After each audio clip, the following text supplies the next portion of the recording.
मित्रों नमस्कार, मैं जय पांडे आज फिर से आप सभी का स्वागत करता हूं अपने YouTube channel A to Z stories में। दोस्तों, आज के इस वीडियो में हम अपने इतिहास के बारे में बात करने वाले हैं। भारत में चीज़ें कहां से आई।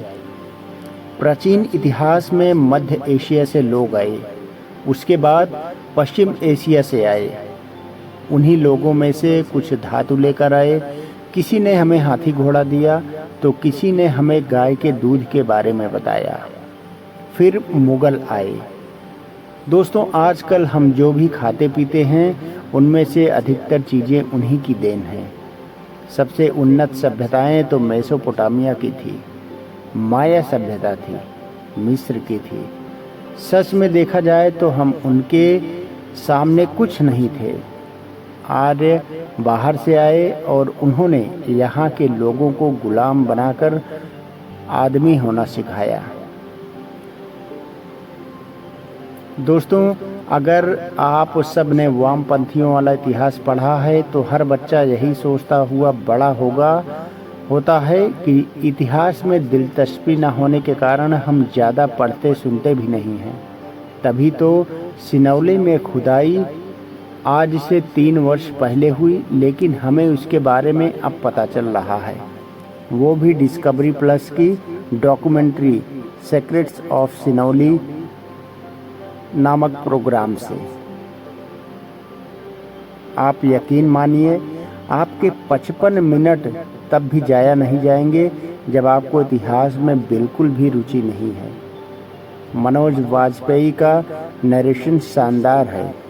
विशेषज्ञों से विस्तृत बातचीत की गई और ग्राफिक्स की मदद से 5000 वर्ष पूर्व की उस सभ्यता को लगभग उकेर दिया गया है। सच्चाई ये है कि हमारे यहाँ पनपने वाली एक छोटी सी सभ्यता भी अपने समकालीन विदेशी सभ्यताओं से कम 5 सदी आगे थी।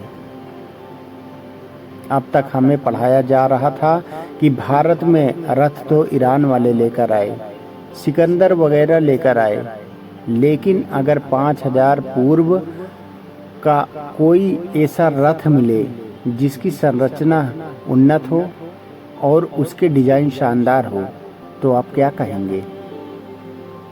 वो भी तब जब विश्व की बाकी सभ्यताओं में रथ के नाम पर लोग ठूंठ में खड़े होकर चलते थे। दोस्तों, निश्चित ही ये हमारी उन्नत प्राचीन सभ्यताओं का परिचायक है। मैं ज़्यादा कुछ लिखना और आपको बताना नहीं चाहता, क्योंकि शायद आप 55 मिनट में डॉक्यूमेंट्री में ही देख लेंगे तो बेहतर होगा। हो सकता है आपके भीतर और रिसर्च करने खंगालने की रुचि जाग जाए। बस संक्षेप में इतना समझिए कि भारत के उत्तर प्रदेश के बागपत एक छोटे से गांव में हमें एक ऐसी सभ्यता का प्रमाण मिला है जो बताता है कि हड़प्पा, वैदिक और महाजनपद काल ये तीनों ही एक दूसरे से जुड़े हुए हैं। सिंधु सरस्वती हो या गंगा यमुना, हर जगह पनपी सभ्यताएं एक दूसरे से जुड़ी हैं, पूर्णतः भारतीय हैं, कोई बाहर से नहीं आया। भारत का प्राचीन इतिहास इतना जटिल है कि अगर कहीं मिट्टी की चीज़ें मिलती है तो उसके ही समकालीन कहीं धातुओं पर कलाकृति में दक्ष लोगों के अस्तित्व का प्रमाण मिल जाता है। इसलिए मुझे यहाँ एज वाली थ्योरी कई बार काम करती नहीं दिखती, जिसके तहत स्टोन, वुड, कॉपर और आयरन जैसे टर्म्स में अवधि को बांट दिया जाता है। जब आपको पता चलता है कि 5000 वर्ष पूर्व सिनौली की महिलाएं योद्धा हुआ करती थी, तो ये बहस समाप्त करनी होती है कि भारत में सदियों से औरतों को दबा कर रखा गया है, घर में अंदर बंद करके रखा गया है। दोस्तों, जब हम महाभारत में मणिपुत्र की चित्रांगदा और नागकन्या उलूपी के योद्धा होने का इतिहास पढ़ते हैं तो ध्यान नहीं देते, क्योंकि विदेशी इसे कथा कहानी कहकर नकार देते हैं। हाँ, कथा कहानी तो है, लेकिन सच्ची कहानी है। जब रामायण में कैकेयी के राजा दशरथ के साथ मिलकर इंद्र की तरफ से असुरों से युद्ध करने की बात हमें पता चलती है, तो किसी पुरातत्व प्रमाण के बिना किसी को ये समझ नहीं पाते।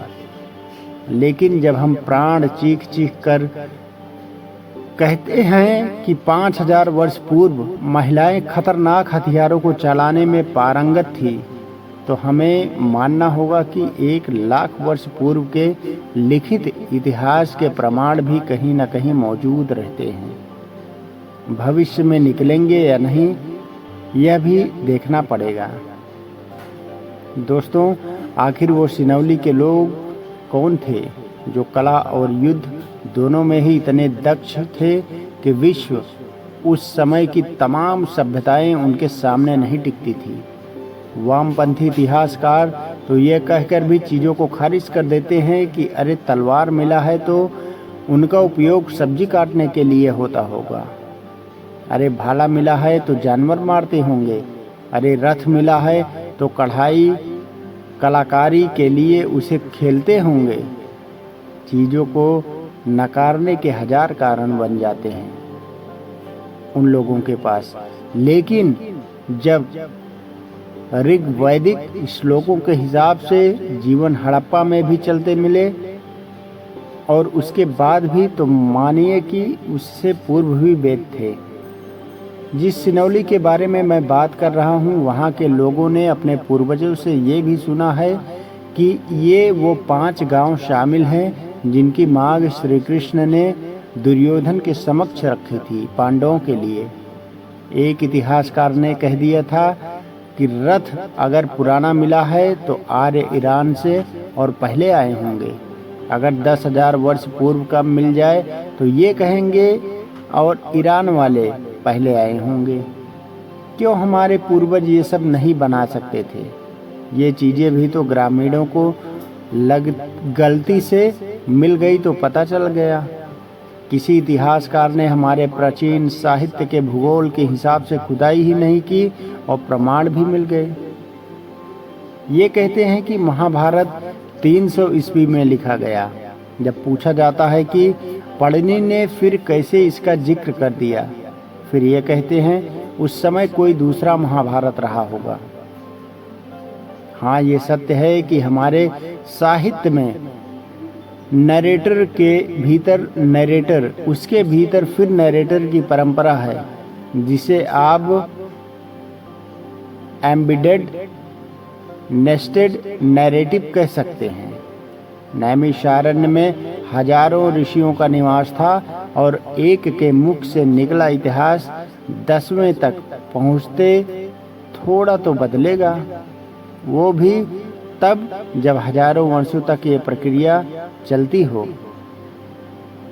इसीलिए दोस्तों, सीक्रेट्स ऑफ सिनौली भारत में अपनी तरह का पहला प्रयास है, आगे बढ़ने लायक है। इस पे आप भी विचार करिए और अपने मित्रों में भी इसको भेजकर उनका भी दिमाग पे जोर डलवाइए। तो ये था आज का हमारा छोटा सा इतिहास और इतिहास के बारे में कुछ रोचक जानकारी। वीडियो आपको कैसा लगा हमें कमेंट में अवश्य बताइएगा। और अभी तक अगर आपने हमारे चैनल को सब्सक्राइब नहीं किया है तो चैनल को लाइक, शेयर और सब्सक्राइब जरूर करें। मिलेंगे नई वीडियो में एक नई जानकारी के साथ। तब तक के लिए दोस्तों, नमस्कार, प्रणाम, जय हिंद।